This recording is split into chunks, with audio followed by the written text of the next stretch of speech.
But with the Senate, you know, they had to, there was no blue wave. They had to have the Senate. They had to pick up a bunch of new places in the a bunch of new seats in the House. They didn't do that. And there's some reasons why. Let's talk about those reasons, okay? Yeah, and I think overall the Democrats, you know, even if Biden pulled out the White House, it wouldn't have been a victory. There wasn't a whole heck of a lot to celebrate on the Democratic side, unless you're just strictly tribal and it's us versus them, then sure. Yeah. If it's team sports, you can celebrate. On the issues, though, when you look at some ballot initiatives, I know California had some progressive ones that lost, pro-corporate ones that passed. The rest of the country, though, they did really great. You know, decriminalization of drugs, recreational use of marijuana, $15 minimum wage wages. in Florida. Right, Yeah. right. Florida goes 500,000 more votes for Trump almost and passes a minimum wage increase. That tells you something about Florida voters. They're okay with progressive policies, but not these Democratic racial politicians. identity. Okay, this whole idea of racial identity politics. Wow. Yeah. Were the Dems wrong on that? Absolutely. The numbers were phenomenal. Trump actually increased his standing in every single demographic. Black voters, white women voters, Latinos, and that is what helped Trump stay competitive in this. That's what made this such a tight race. And that played a huge role here in the South, obviously in Florida, but also in Georgia, definitely in Texas. They broke for Trump. And Biden took them for granted. Biden had said on the record, I don't need to reach out. We're not going to worry about that. Let's take a little, I'm going to take another minute and talk to you about what the list looks like. The list of what went wrong. No surprise here. There was a backlash in the states, in so many of the states. There was total backlash from what you call the Hollywood phenomenon. Okay, the Hollywood phenomenon is I'm a celebrity and I'm going to just bash Trump every day that I'm in front of a camera. And for some reason, that's going to have a positive effect at the polls. It had just the opposite effect. People are tired of this East Coast, West Coast elitism coming out of Hollywood, where the Hollywood regards everybody as deplorable if they don't live in the Hollywood gated community. Okay, so that was out there, and it's almost like you idiots, you two-toothed idiots who vote for Trump are so stupid that you don't understand us, the wisdom of the elitist Hollywood.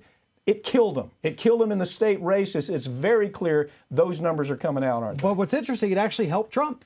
Yes. The celebrities he had on his side really did make a difference, and that's what was interesting. But again, with the Hollywood elite, too, just pushing the just vote, and everything will be fine. Vote and all of your problems will be fixed. Yeah. As if the root of all the problems in America stem from Donald Trump and not this, society, this economic system designed to keep down the bottom 90%. No, he is not the cause to our problems. Yeah. And just simply voting for blue is not going to fix them either. Joy Behar, Rob Reiner, Chelsea Handler, Lady Gaga, Whoopi Goldberg.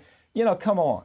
They cost so much in their belief that their opinion and their status as a Hollywood celebrity was so important that they could just at every turn attack Trump, and there was a backlash. And I don't think it's going to affect the presidency, but I think it affected the state. I think it affected the state, certainly state elections. Yeah. It affected the Senate, and it affected the House. So somebody needs to get them under control because it's going to get worse before it gets better. You can't call middle America deplorables because of their religion, because of their family beliefs, because they're blue-collar workers. You can't call them deplorables because you're in your gated, damn Hollywood elitist setting and you believe you're smarter than the rest of the world. Well, you know what's interesting about that, too, is that the folks on the real left, the progressive left, they view those celebrities in the same way. Oh, do they? Yeah. They think this is ridiculous. You can't tell people in the middle of an economic downturn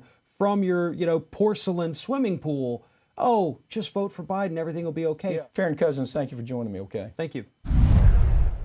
A new investigation reveals that more than decades past, and thousands of people have been victimized by state and local courtroom misconduct. We've talked plenty about crooked cops, so what's the deal with what's happening with these state court judges? Molly, this story is so bothersome to me because it looks like we've put them in a position, some of these judges, that we don't do what we're supposed to do, and that's hold Right. them accountable. That's exactly right. And it definitely looks like favoritism. It could undermine the average person's faith in the court system when they see just how unfair and biased, really, they've been treated for their own levels of Lay misconduct. this story out for us a little bit. So it's a great investigative piece by the Associated Press, and they had their reporters dig into a lot of cases themselves, as well as address different judicial commissions in states around the country. And what they found is that between 2008 and 2019, there were more than 1,500 cases where judges were resigned, retired, or basically allowed to slide out of something if they were facing an accusation of misconduct or something improper. There were also more than 3,000, almost 4,000 in that same time period that basically were disciplined, but the details of what they were disciplined for were kept from the public, including their names in some cases.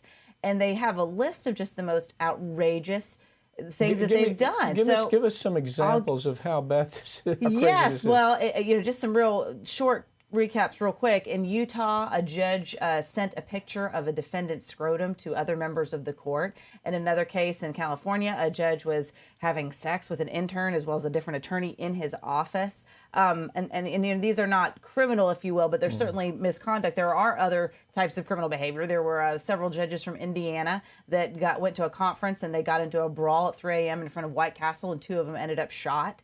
And the 2 judges were shooting. Two of the judges ended up shot. Yes, and so even though they were all disciplined and said, in that particular instance, the Judicial Commission said you're an embarrassment to the state bench of Indiana, and yet they were all still allowed to go back to work, or in some cases, like it mentioned before, retire, slide out of it without a lot of consequences. So what drives it? I mean, you do have a Judicial Commission that's supposed to look at the facts. They're supposed to say, we don't have shootouts in front of White Castle. You're a judge. Right. You got to go back home and you have to be respectable. There was even another one that popped into my head while you were talking, and I can't remember which state this was in, but basically this jury was debating whether or not a woman had been sex trafficked, and the judge pops into their deliberations and said, "You need to find her innocent. God told me she was innocent."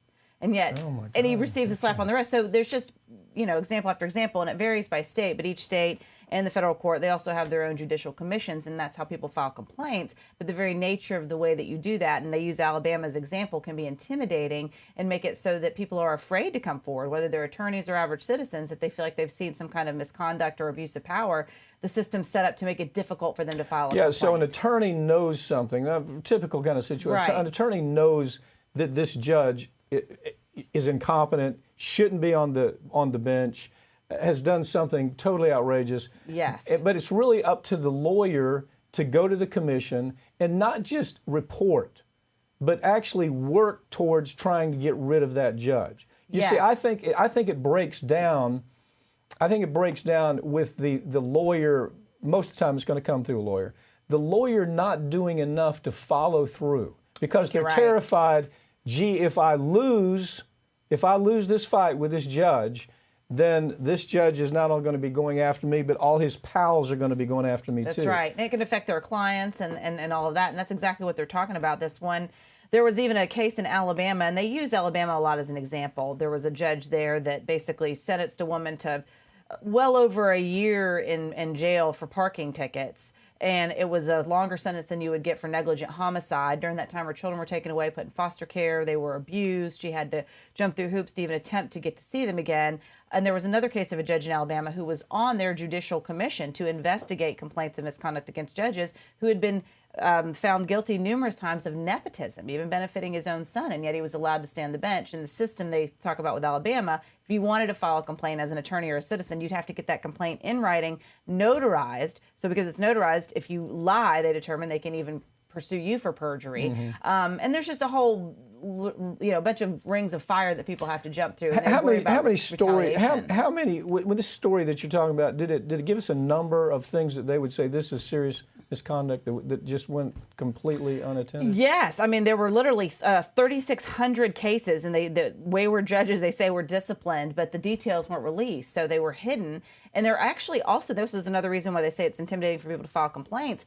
These judges, when the complaints are filed against them, they're given access to all the information, witness statements, subpoenas, things that defendants in a criminal court don't always get access to right away. So the system, they get favoritism, and as a result, they're being lenient and allowed to behave in ways that undermine our system. Molly, thank you for joining me, okay? Yes, thanks, Pat.